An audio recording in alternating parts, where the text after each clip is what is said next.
Guys, what's going on? It is Ash here coming at you today in Raid Shadow Legends. Today we're going to be talking about the heavy hitter. It is the Mountain King or Mountain King. Now when I first pulled Mountain King a few months ago, I wasn't too excited, honestly. It's before I saw people using him in endgame arena. It's before I had Hell Hades come on the channel and say this. Do you have a favorite champion, like just all around? Obviously, not the most powerful or anything like that. Probably my favorite champion. Yeah. My favorite champion, which I don't have, is Mountain King. I would really love a Mountain King. And you know what? I took a look at the reviews and check it out. I mean, kind of underwhelming to say the least. He has a 4.5 in arena offense, and honestly, he's one of those champions that you're basically going to be using in arena only. We will test him out in a dungeon too, but you're going to see that whether it's clan boss or dungeon, I tried him out everywhere, guys. He's just not great, but we'll talk about where he does excel, and it is the arena. He can one-shot like a beast. And let's start talking about his skills, then I'll show you how I built my Mountain King, talk about masteries, then we'll take him into the arena, and like I said, test him out in the dungeon. But first, his skills. So his A1 is Thunder Cleave, attacks one enemy. Pretty simple. All of his skills scale off of HP and attack.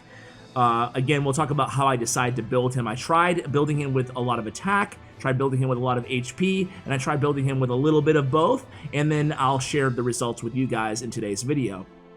His A2 is his hardest hitting ability that he has. Attacks one enemy, ignores 50% of the target's defense, okay? Can be booked down to 4 turns on that cooldown. On the A3, it is Regal Force. Attacks one enemy, second hardest hitting ability that he has.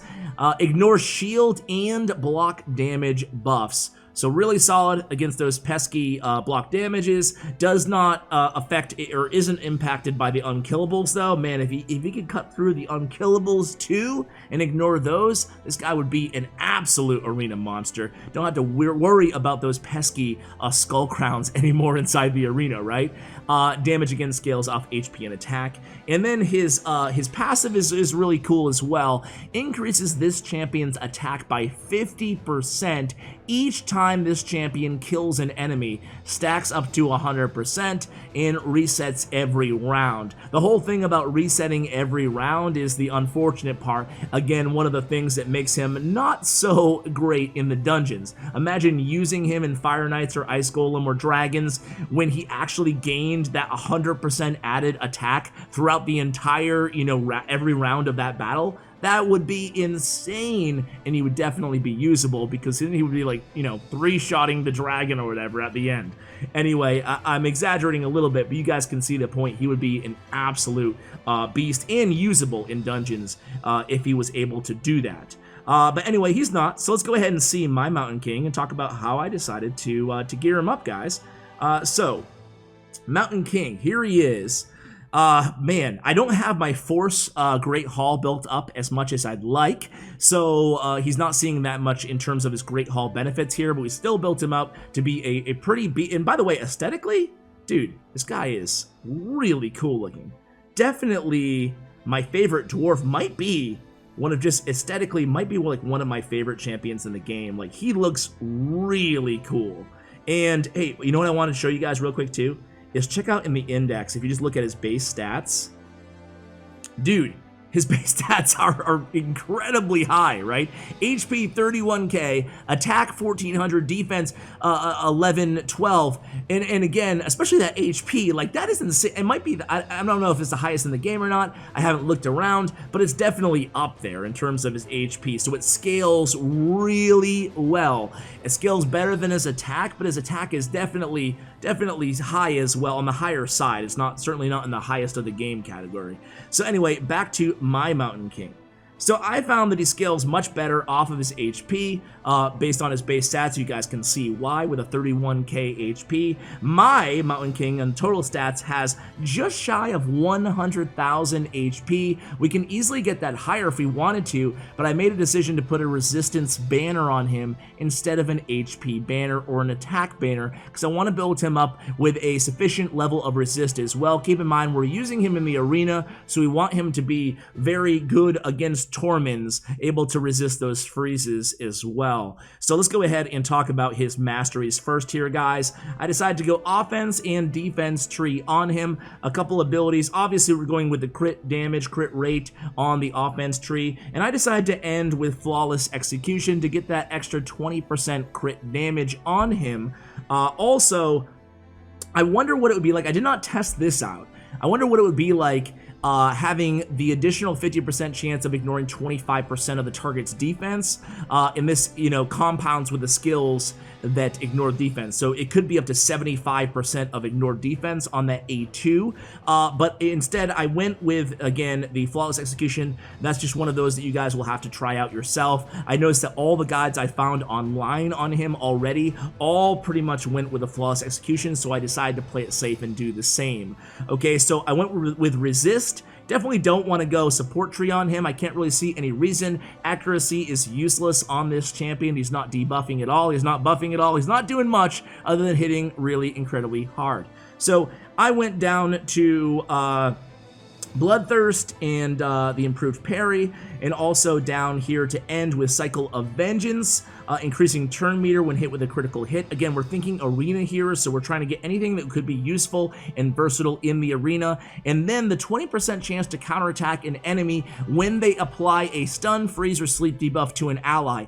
Really useful in the arena. Again, we're just building him to essentially be a great Tormund counter. So anytime anybody besides him is frozen, boom, he's going to counterattack on that frozen. So it actually helps out. He's done that a lot for me in just a couple weeks of testing here. So let's go ahead and talk about the artifacts that I put on him. Again, you guys can notice on my total stats here, I have my 80% crit rate. Obviously would ideally get 100, but I want to really, my number one goal on him, my two top goals, we're putting crit damage gauntlets on him because I wanted to get that crit damage as high as possible.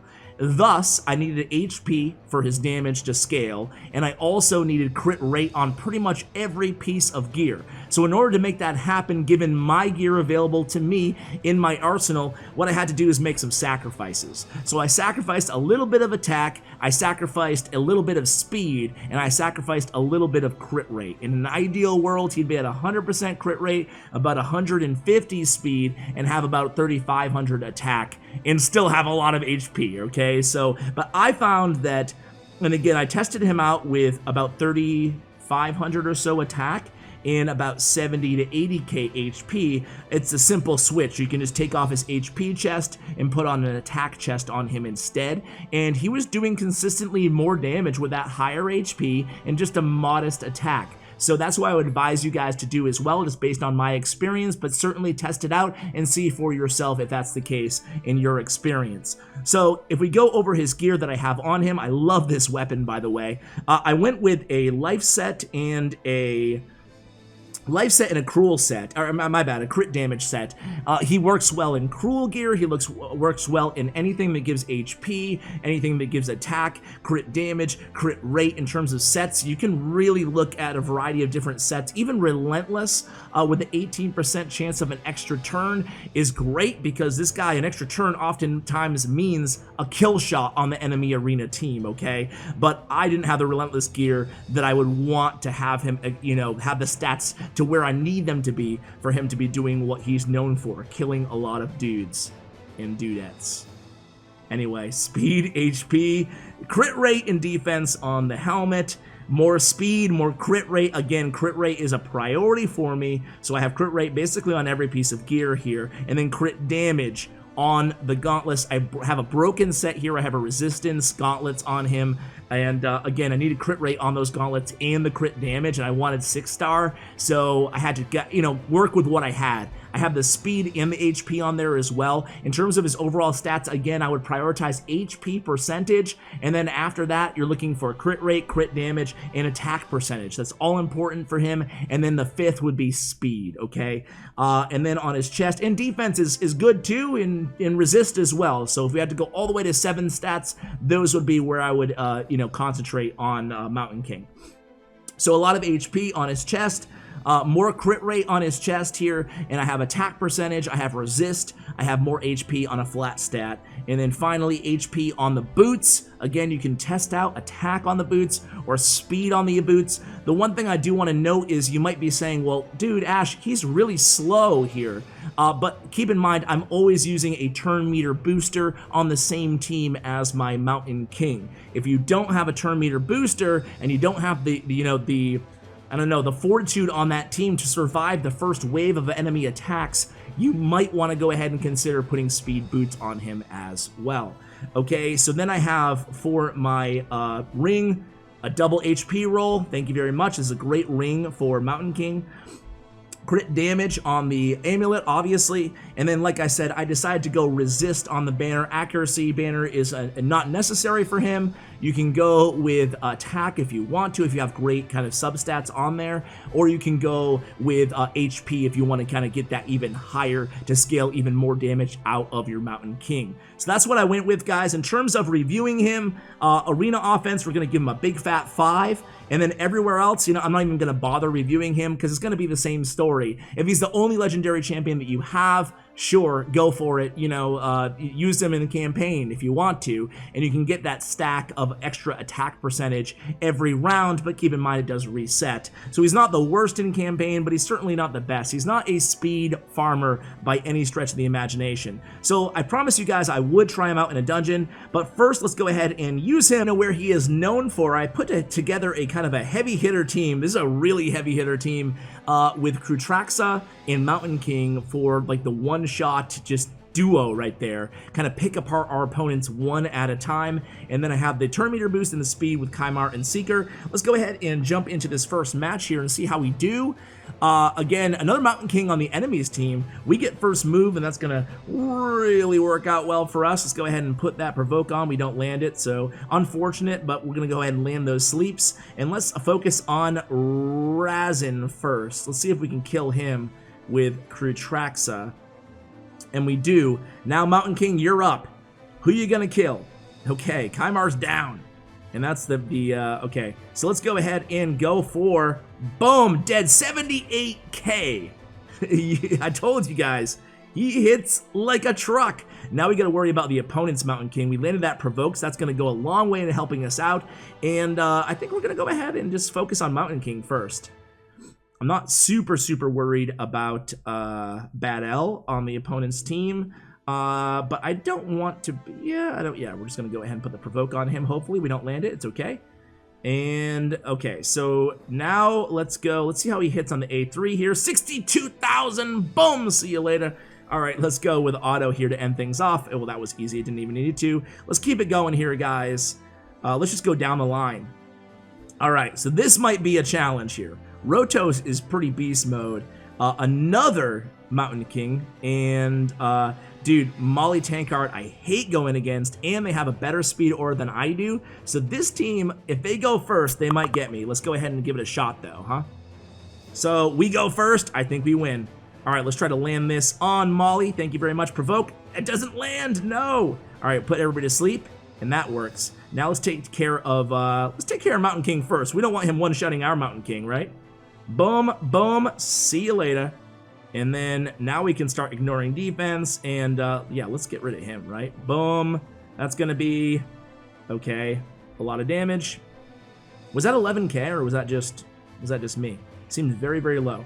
Anyway, we're just gonna go on auto here, but that was a pretty easy one. It always comes down to, you can build a different team around Mountain King. It doesn't have to just be like kind of a speed. This is kind of an unorthodox team in that we have the speed, and we have like this really robust character in Mountain King. He works good on like teams with Torment and heavy defense and Razin. I just don't have all those champions, or all those champions kind of leveled up to where they need to be. So that's why we're not kind of spotlighting them there. Let's go ahead and keep going down the line.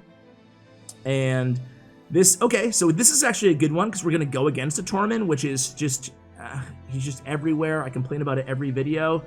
I don't know, you guys seem kind of split in the comments when I ask you guys if you think he needs another nerf. I personally think he does, but maybe I'm biased. Maybe I just hate going against him. Anyway, so everybody's asleep. Who do we want to take out first here, guys? I always like to go on the character that I have the provoke on first.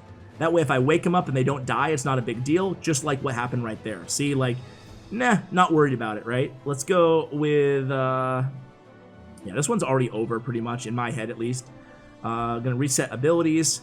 We'll get her on the next shot, if it even comes to that. But you can see, okay, 2 characters frozen. He would have counterattacked, but he got frozen himself, so the resist just not high enough yet on him. And Seeker doing a good job just taking those blows like a champ. Let's go with Miscreated here. And it's kind of unfortunate, gonna wake her. Oh, look at that HP. All right, let's see, this is, yeah, we'll just use, I want to keep the A2. And we could probably just go on auto here, but we can end this off. Seeker with a finishing blow. Now he killed 1, so his attack is already plus 50%. So let's see if he goes again here, how much his next hit is going to be here. It's going to be mammoth. Because once you get him with 1 kill shot, man, it's pretty much, it's looking pretty good, right? It's looking pretty good because that extra attack that he gets off of every death. And you know what? He's getting frozen quite a bit here. And this is why I hate Torment. Looks like he's not even going to get a chance to... No, he's going to get a chance to go again because he's going to respawn with full health. There he goes. And let's see. Is he ever going to go again? Here we go. All right, so ignore defense. Boom. How much are we hitting it for? Okay, 33k. That gets the job done, though. And there's 3 battles. You know, let's just do 1 more for the hell of it, guys. Let's go... Let's see, 193? Okay, let's try this team out. A little bit more challenging here. Another... I haven't seen so many Mountain Kings, honestly, in a while. Let's go ahead and land a provoke there, please. Don't get it. And let's put him to sleep. And we miss on Mountain King. Let's try to take care of the Mountain King. And... Ooh, this is a tough one here. This is a tough one. He's going next. I could do the ignore shield, but I'm not going to kill the other Mountain King. Likely he has like 100k HP as well. So let's go ahead and go for the easy kill. And we don't even get it. Look at that HP. Seeker will finish that off. See, when we don't get those kills, that sucks because it doesn't get the attack boost. So I really wanted to show you guys him hit, like, we're going against like a little bit more difficult teams in terms of their defense, and even though we have 50% ignore defense, it obviously doesn't get everything done. But the teams that we're going against here are a little bit higher level. You can see opponents frozen. That was a weak hit right there. But I've seen him, I've had him crit in the arena so far for, I think the highest that I've seen was 120, 125.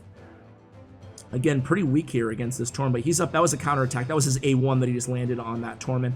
Let's go ahead and go again with the ignore defense on the Mountain King. And then 63k, not too bad. Only about half his health though, right? So this one, okay. I was going to say it's not over yet, but now it's over. Because you never know with Mountain King, right? Mountain King's one of those characters that I'm sure you guys have seen it against you in the arena, or if you haven't, you don't want to. But essentially, and look at how just robust he is on the defensive end, right? Like, he has so much HP. Think about it from the defensive end, too. Unlike Krutraxa on my team here, he has a ton of HP. He's so hard to kill because he's 100k HP, and he has pretty solid defense as well. But finally, we're going to get the job done here. The Mountain King is not a speed farming arena champion. He is an arena champion that's going to push you farther. And for me personally, that's what I enjoy about this game the most, is just trying to get a new personal best in the arena, trying to achieve that new league, and trying to think about the strategy that you're using rather than just auto-nuking an opponent's team, you know? And which is a big part of the game as well when you're farming your Great Hall. But for me, that's why I love about the game. That's why I really enjoy a Mountain King. Like I said, he's not the best. Let's go ahead and just sub him in here for, I don't know, Royal Guard, I guess. And we have an affinity matchup here too, so we'll see how it goes. It's not going to go that great. He's just not going to, he's not fast. I mean, I have no confidence that we'll win. It's just going to be really a lot slower. Usually I can clear dragons in around 2 minutes. And this is going to be, I would guess, around 3, adding Mountain King there. Maybe even higher, we'll see. But not having that that big damage, right, is difficult. I mean, he's taking, like, the opponent's, he's getting those kill shots. So he's going to be putting out insane damage on this next hit if he has it. 104k. Yeah, that was pretty high. And granted, he had, what, 2 kill shots there, so he has a plus 100% attack right now. And yeah, 72k there.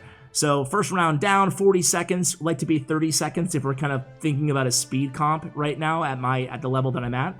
Doesn't land that kill shot there, 45k. Again, kind of moving right along here. It's not slow per se. Let's see. I'm interested to see how much he's hitting the drag. 131,000. And we actually lose Tyrell there. So I still think we'll be fine, but, you know, noteworthy. And there's a kill shot. 66k. It's still fun to see those big numbers, even if it's not like the best comp or whatever. That time, not so much. It's gonna suck though that we lost Tyrell, because, you know, having that defense down, and this will help us out and get a more realistic time there, but it happens. So here we go. About 1 minute and 30 seconds. He's in for 22k. Meh. Again, having that defense down would definitely help. But I'm not sure. That was probably his A1. Let's see, 23k. Let's see. I think I'm going to take it off auto just so I can see. Well, actually, I'll take it off auto in a moment. You know who I should have in here too is, I don't know why I have Apothecary in here. Should definitely be running 71k there. Should definitely be running Shamrock in this comp. So he's hitting, just he's not doing enough damage, you know? Like Turvold would be better. Turvold's better for Clan Boss too. I ran him in Clan Boss. I ran him with I put the speed set on him. I got him speed tuned. I put him in a counterattack team, and he was only putting out like 2 million damage on Ultra Nightmare compared to 4 or 5 million on Turvold in that same composition, you know? Maybe it's on me. Maybe I need to put like Savage Gear on him, or that's, by the way, another great set to put on him is Savage Gear, or I don't know. I mean, the thing with Clan Boss though, it's not about defense. Like champions that ignore defense against Clan Boss, the Clan Boss has a lot of defense, but it's more about HP with Clan Boss, right? So that's why your poisons really help you out versus just your heavy hitters necessarily. And here we go, 240, 241. So, you know, not the end of the world, but far off from our best time at $142. So guys, that is going to conclude this guide of Mountain King. Let me know what you think of this champion. He's definitely a heavy hitter. He's definitely a fun champion to play. I appreciate you guys watching my content, as I say every video. If you enjoy it, please go ahead and subscribe. I will see you in the next video. Shout out to you guys again. Appreciate it. And as always, take care, guys.